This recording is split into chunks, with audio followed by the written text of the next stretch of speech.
How would you like a 15% discount to my daily email, the stack of stuff, the show notes, discounts to the conference, all of that? All you need to do is text the word show to 33777. You'll get the annual subscription with a 15% discount to my daily email. You'll get the stack of stuff, the links to the show notes, discounts to the conference, and so much more.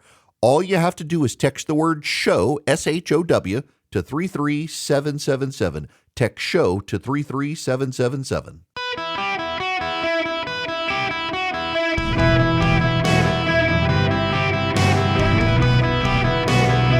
Welcome to the Eric Erickson Show podcast, Hour 1. Greetings, conversationalists. Welcome. Delighted to have you with me. I hope you had a fantastic weekend. It is Eric Erickson here across the United States of America. The phone number, if you want to be on the program, 877-973-7425. As always, if you text ENGAGE to 33777, you can get tickets to the gathering. We've only got about 2 more days that we can sell tickets to the gathering because we got to vet everybody through security because a couple of the guests who are coming who I haven't been able to tell you about yet. If you text ENGAGE to 33777, you can get a ticket. It is the night of August 8th and then all day the 9th and 10th. Looks like I won't have very much downtime. I'll be on stage all day Friday and Saturday, but that's okay. It's worth it.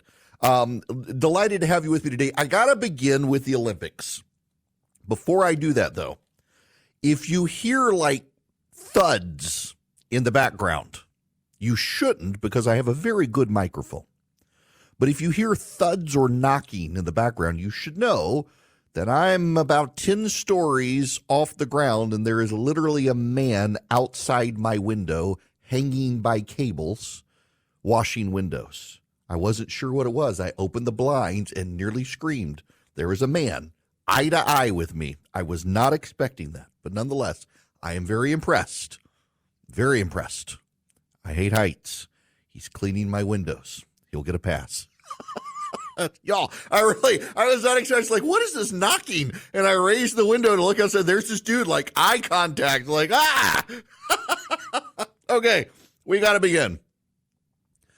One of the hallmarks of postmodernism is words create reality.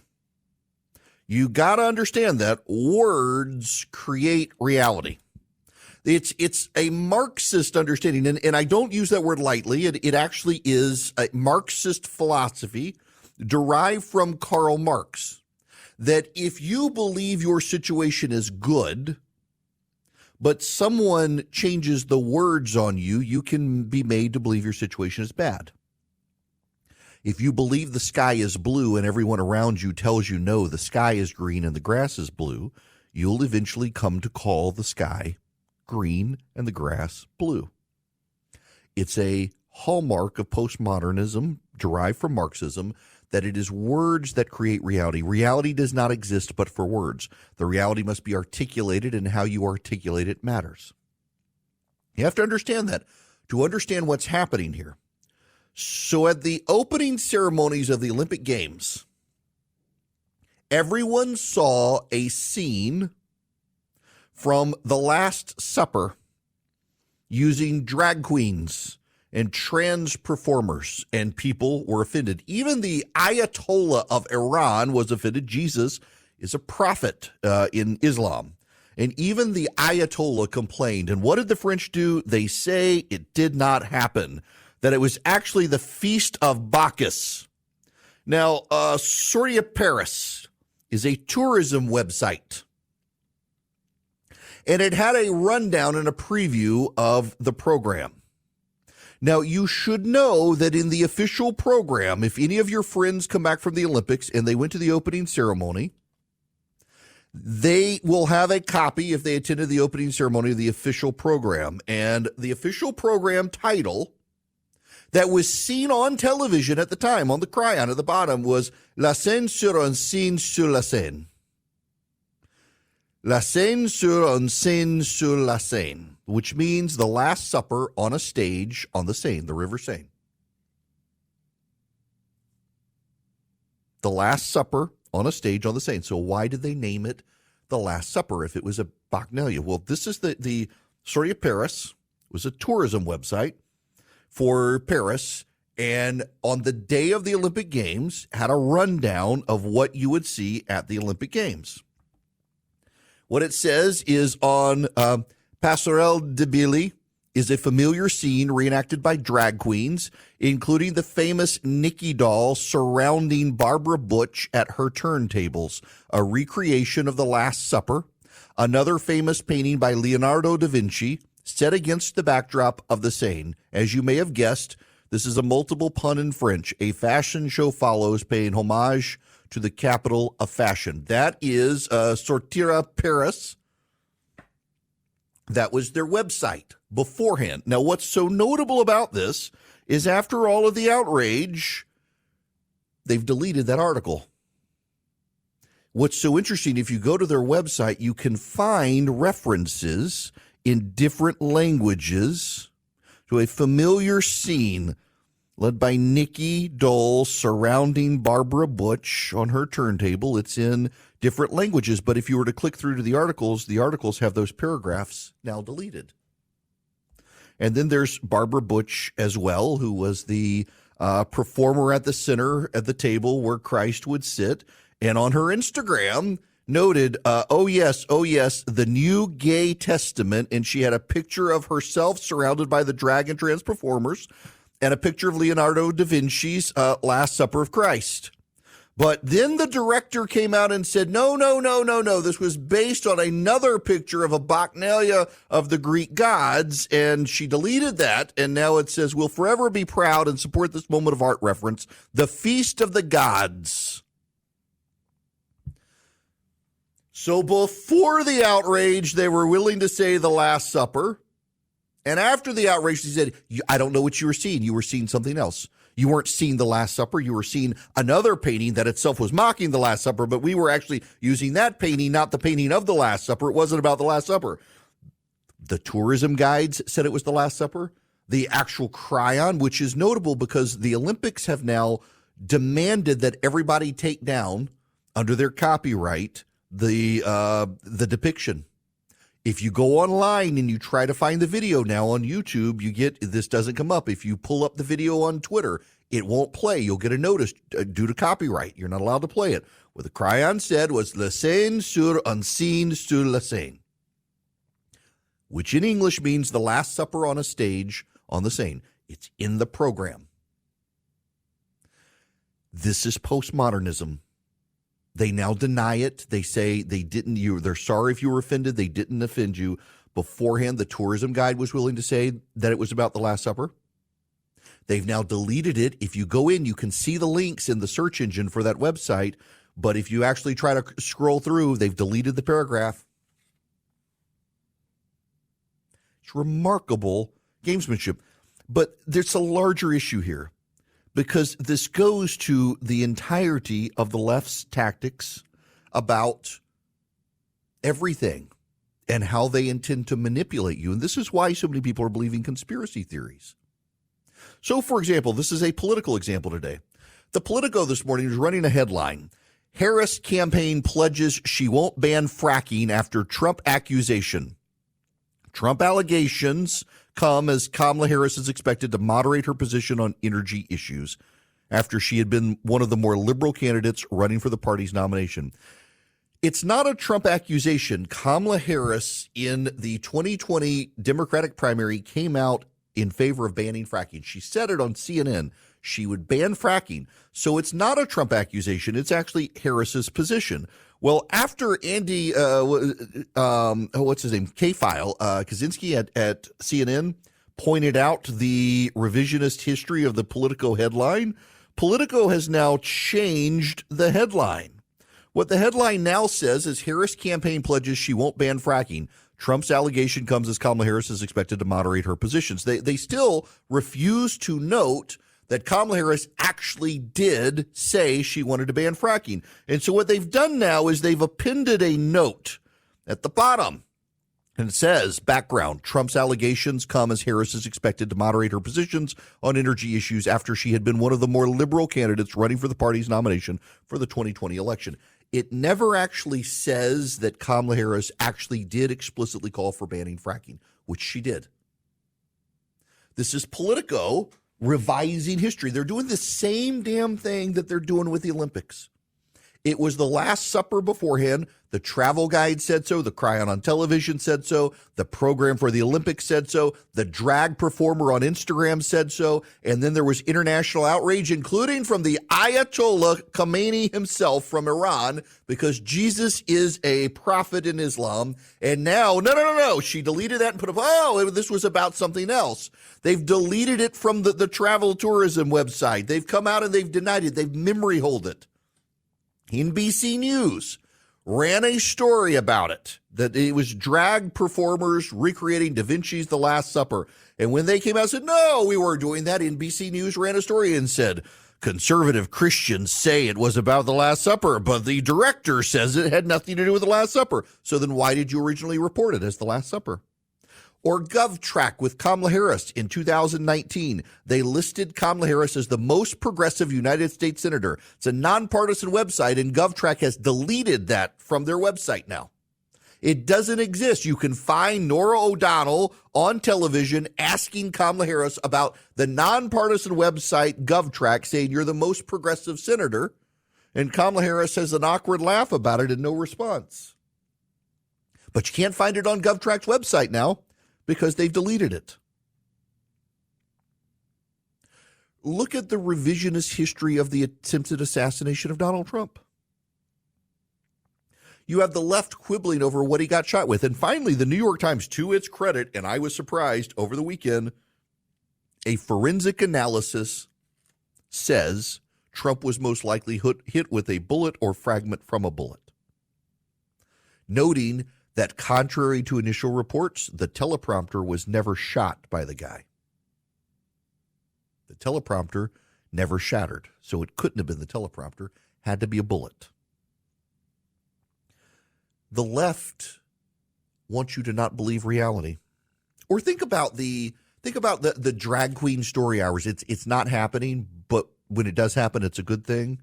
You know, that this is the pattern of the left. We deny that it's happening. We refuse to acknowledge it's happening. If it was happening, though, it was a good thing. 2 years later, they're like, of course it's happening, you bigot. Why do you hate Drag Queen Story Hour? What happens is people who keep seeing this stuff and then see it deleted, they begin to turn to conspiracy theories. People don't trust the truth anymore. Now, there is a simple solution to this, and that is to speak the truth. You know, in Scripture, one of the verses about make your yes be your yes and your no be your no. What that actually is in reference to is the pagan culture of Rome, which, you know, hey, I got a whole book, You Shall Be as Gods, that covers this. In Roman times, in paganism, very much like postmodern times, words constructed reality. And your yes might not actually mean yes, and your no might actually mean no, and there were great suspicions of people. And the result was, here comes this newfangled religion, Christianity, where the leader of the religion and his apostles are saying, you got to speak the truth. When you say yes, you have to mean yes, and when you say no, you have to mean no, because it contradicted the pagan culture of the time. It's one reason that, so Christians were told not to be litigious, not to sue each other. Roman society, lawsuits were sport. When they weren't in watching the gladiatorial games, they were in court watching people sue people. The lawyers became very famous. The lawyers were considered entertainers. And so the early Christians were admonished to not reflect that culture around you. Let your yes be your yes, your no be your no. Let your truth be the truth, not your truth, but the truth. And it stood in stark contrast to the pagans. We're seeing the paganism of the Olympics. You know, the early Christians also didn't participate in the Olympics. And the Roman emperors, once they became Christian, they banned the Olympics because they were dedicated to the pagan gods and used to celebrate the pagan gods. If you're a person of faith, you should think about these things. I'm not saying don't watch the Olympics. I think you should. It was fantastic watching the Israeli judo player take out the arm of the Turkish player who refused to shake hands with him. And the Americans are beating up everybody. It's great to see. We're winning. but we should also be mindful of what the truth is. And what we're seeing with the left is they don't care about the truth. They care about the usefulness of lies to get their way.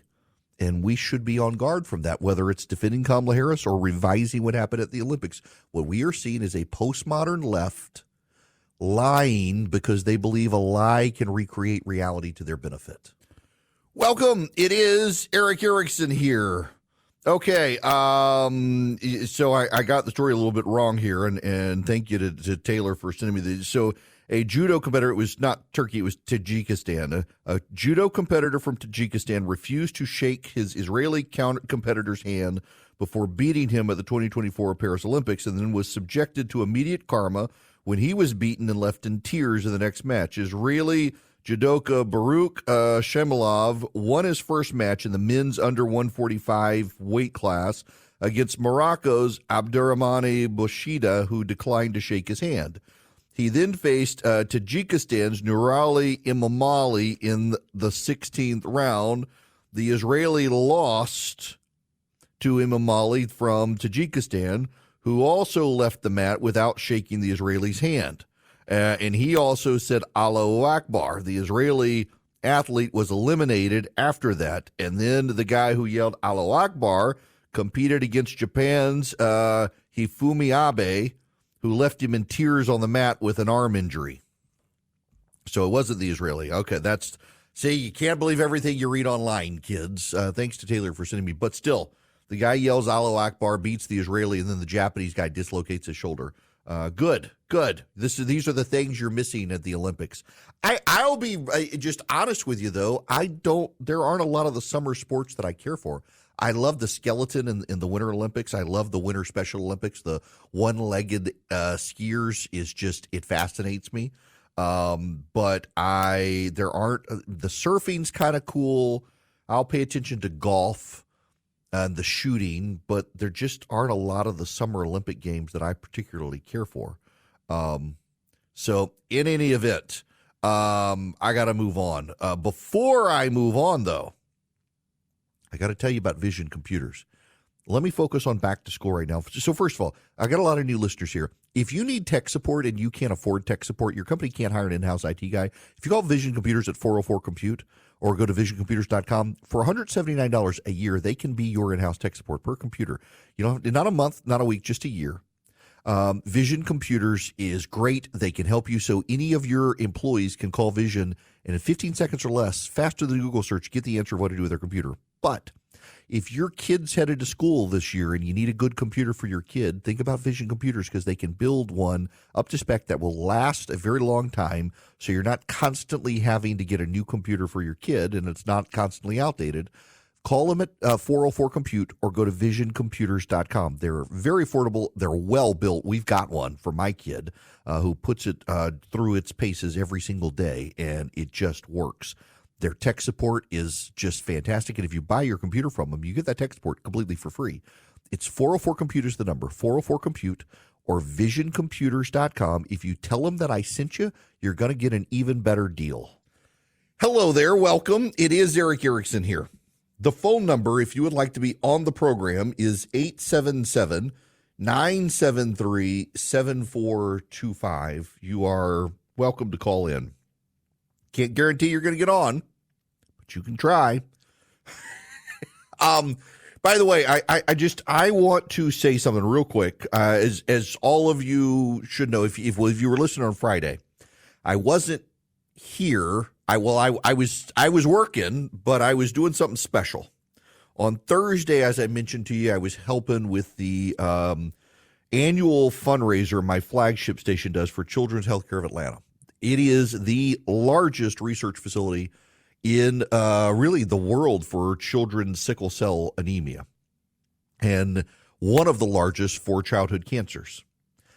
On Friday, I was there the whole time, couldn't pre-record the show, was there the whole time, and the Care-a-thon raised over $2 million. And many of you contributed, so thank you very, very much. It was a phenomenal group effort for my flagship station, their staff, so many volunteers. Y'all, just as an aside, just so you understand, so This facility is one of a lot of people think of St. Jude, obviously, because they do the math fundraisers and stuff nationally. Children's in Atlanta doesn't get the attention that St. Jude's does, but it is a massive facility, and kids from all over North America go there for treatment, not just the Southeast. It's one of the top 3 facilities for childhood cancers, but it's spread over multiple campuses. So they're building one big facility. And at the end of August, about a month from, into September, like 60 days or so from now, they have to, because of federal regulations on the care and transportation of patients, they've got to move several hundred patients in a 12-hour period, and they're basically shutting the streets down in metro Atlanta over a 12-hour period for this hospital to be able to transport a bunch of sick kids from multiple facilities to this one new facility. It's going to be a wild thing to watch. They're going to do it on a Sunday, so traffic won't be as terrible. But literally, the whole parts of the city traffic will be shut down for a day because the federal government requires when something like this happens, it's got to be done in a 12-hour period. It actually is, they're having to comply with a bunch of rules to be able to make it happen over 12 hours. Phenomenal, just effort, and a great facility. So thanks everybody for your help. And I know they got a lot of donations from around the country, from you guys, not just from the metro Atlanta area. So thank you. Now, I got to move on because there is other news out there. I'm going to come back to the politics and the questions of the candidates and all of that. But there's other news out there that you need to know about, and everybody gets so obsessed about the political headlines, everybody forgets the other stuff. One of those is Venezuela. So there is a tie here for politics. Joe Biden has run the worst foreign policy shop of any administration, including Jimmy Carter, in probably the last 100 years. Oh my gosh, the guy is back outside my window. He's kicking the window. Holy cow. I wish I could turn my camera for those of you on the live stream. If you're just tuning in, there's a man literally standing outside my window, cleaning the windows. He is dangling from a rope. He's not on one of those pad things. No, he is dangling from a rope. He's got a harness on, and he is washing my windows. See, if you hear noise in the background, this is very disconcerting. I do not like heights, and this man is literally hanging by a single. There's not 2 ropes. This is one rope. All right. I gotta look the other way. This is gonna freak me out. This is really going to freak me out. Is one rope and a harness. Okay. All right. Venezuela. Let me reboot. Let me focus here. Oh Lord, please be with this man outside my window. Joe Biden is a disaster when it comes to foreign policy. Joe Biden agreed, because he wanted to lower the price of oil to help his reelection, that he would allow the Venezuelans to sell oil on the market around sanctions and boycotts, and in exchange, Venezuela would give a fair election. So Venezuela's election was yesterday, and not only was it not fair, but the exit polling came out that showed a blowout for the opposition, so much so that they shut down the polling locations and told everyone they had to leave, that the election was over. So Maduro's government is Nicolas Maduro, who now leads, having replaced Chavez down there. He threw everybody out, shut down the polling. The elections board there stopped counting votes and declared him the winner. For those of you who say the 2020 election in this country was stolen, here's you an actual stolen election. They stopped counting the votes. It's like Fulton County, whatever. They stopped counting the votes, threw everybody out, sent the military in, and say, "Oh, looks like he won." They were able to do this because Joe Biden allowed them the money, and the money has been going in to prop up this regime. Venezuela may, in the next 24 hours, head to civil war. The regime there will be backed by the Chinese and the Russians. The whole world sees what happened, and we are impotent to do anything about it.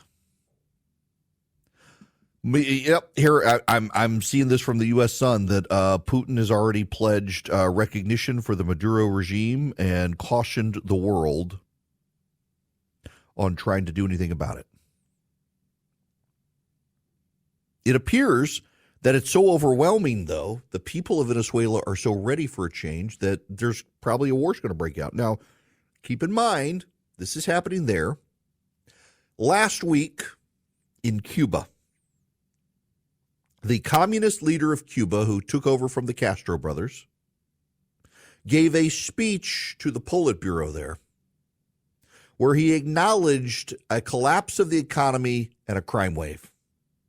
That it's the most dangerous, perilous times that Cuba has seen since the revolution, according to the guy. Crime is up. The economy is down. Unemployment is on the rise. So one of the things I did not, I've never been to Cuba. One of the things about Cuba that is so interesting. Holy Lord, he's back.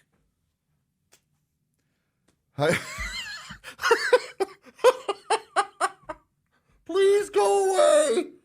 Please, y'all. Oh my gosh. Okay. Just had a man face plant in my window. I never had anything like this happen to me before. I've never had anything like this happen to me before.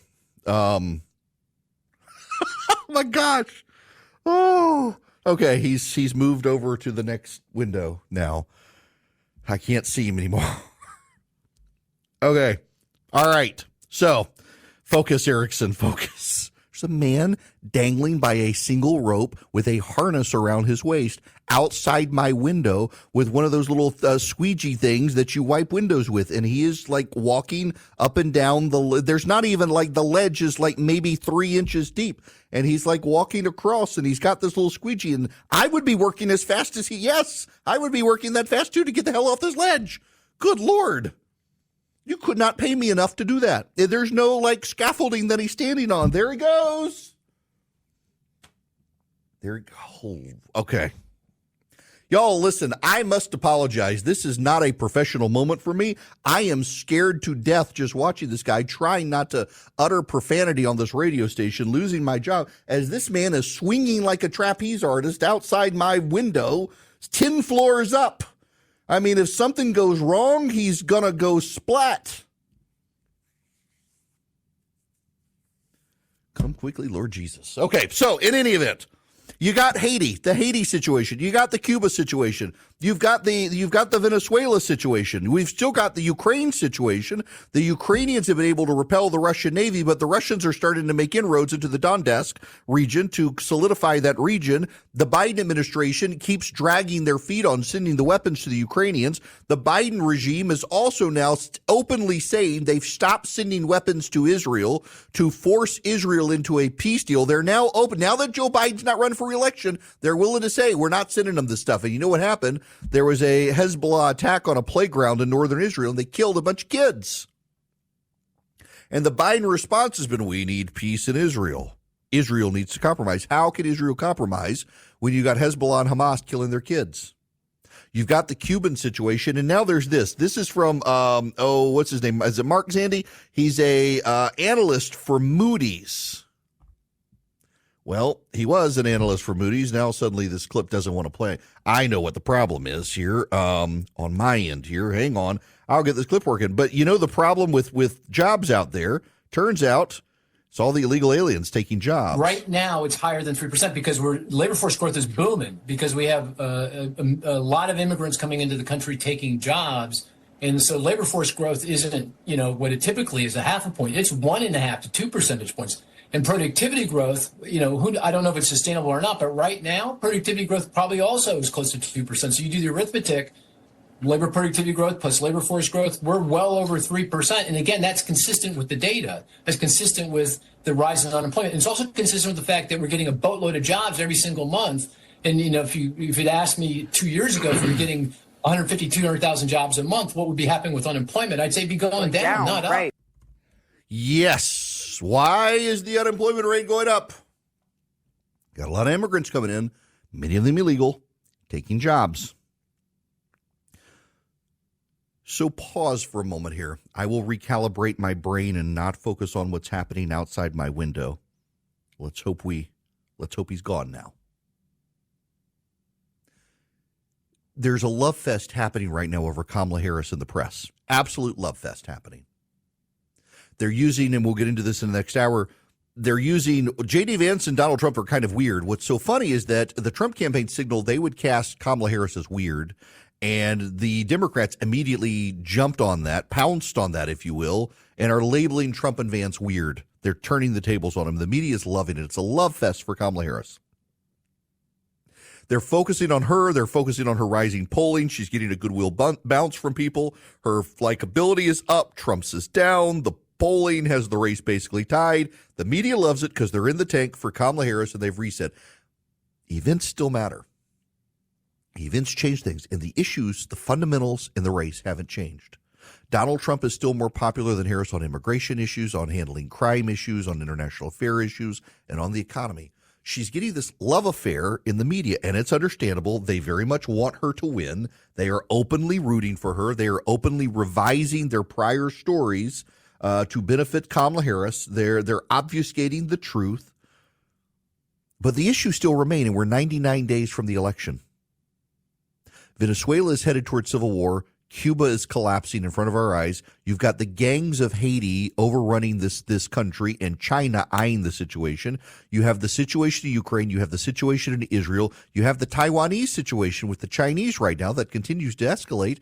War is on the march around the world. You've got bad things happening. The economy in this country is such that unemployment is rising because illegal aliens are starting to take jobs away from Americans, and it's starting to show up in the data, and the Democrats don't want you to know about it. The crime situation continues to be out of control in portions of the country, and the left has just gone absolutely insane. So yes, Kamala Harris is getting a bounce right now, but world affairs, economic affairs, and crime in this country are still the issues on which this election will be run and won. And the issue of likability of the candidates will matter, but it's not just the likability of the candidates, but the competency of those candidates on these issues is going to matter greatly. So for all of you who are despondent, thinking, oh my gosh, the Democrats just up into this race and Kamala Harris is going to win, don't be so sure. Events change things. And if you look at the world on fire right now, those events could very much upend the Biden-Harris administration. And then you got all the economic issues out there, too. We don't even know when interest rates are coming down. We hope sometime in September. But with banks collapsing and others teetering on the brink, a 22-year high interest rate, Swiss America wants to help you protect your hard-earned assets.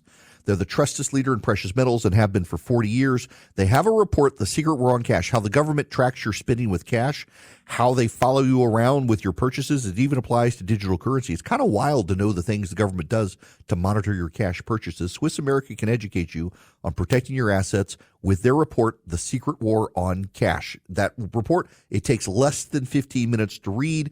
It will be eye-opening. It'll also help you with your retirement and finances. Give them a call. 800-289-2646. The all-out war on cash, it does include digital forms of currency. The government is watching you. 800-289-2646. Just mention my name, Eric, E-R-I-C-K. 800-289-2646. You can also go to SwissAmerica.com/Eric or call them 800-289-2646. Message and data rates apply. Welcome. It's Eric Erickson here. The phone number is 877-973-7425 if you want to be on the program. This hour of the program is brought to you by First Liberty Building and Loan. Wherever you are nationwide, if your business is growing and you're buying a building or you need an equipment loan or you're buying a franchise, things like that, they can help you and they can move fast. They make their own deals. They make their own lending decisions. FirstLibertyGA.com. Spend 10 minutes with them. See if you're a fit for them. See if they're a fit for your business. FirstLibertyGA.com. Okay, we got a lot of other stuff that we've got to cover. I've just been very discombobulated. He's gone now. Praise Jesus. He's gone. Scared the... I nearly said a very bad word on the radio as this man swung around a corner I could not see. And if y'all, I'm sure, heard the thud on the radio, face plants into this window. It is carabiners, a harness, and like a mountain climbing rope, and this guy is swinging around this building 10 floors up with a squeegee and like a spray bottle, and he's washing the windows.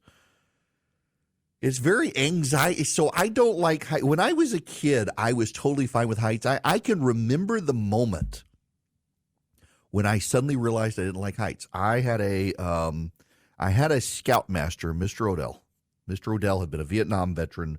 He worked at my dad's company. He lived up the street from us in Dubai, and we went out into the mountains. And on the other side of the United Arab Emirates, it's beautiful. There are these big mountains. And we climbed up a mountain, and we just kind of walked up this path, and we had to shimmy some, and we had to climb some. And I get up to the top of this mountain, and then I turn around and look down and realize heights are not for me,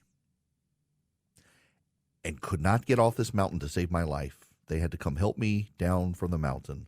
And I must have been 10 or 11 years old. Haven't liked heights since. I look out the window on an airplane and I feel perfectly fine, but I get to the top of a building and look down. There is no way I could do what this man is doing outside. And he's doing it well. I mean, it's like the Martin Luther King Jr. speech about the street sweeper. You be the best street sweeper there ever is. So all the angels in heaven look down and say, there is the best street sweeper ever. This guy is doing a remarkable job cleaning the windows. I don't know how much he gets paid. I don't know who he is. He is one man in a harness with a mountain climbing rope and some carabiners and a bottle and a squeegee, and he is washing the windows. I would never in my life even contemplate wanting to do that job. It is remarkable to me. So I'm thoroughly distracted by this, but he's moved on now, and I am too. When we come back, we got to talk about the weird. We have to talk about weird because the Democrats and Republicans they're all referring to each other as weird. And the reality is, even presidents will admit that you got to be a little bit weird to run for office, and they all are. But the Democrats have seized this, and they're defining Vance faster than Vance can define himself, let alone faster than the Republicans can define Harris, and that's going to become a problem.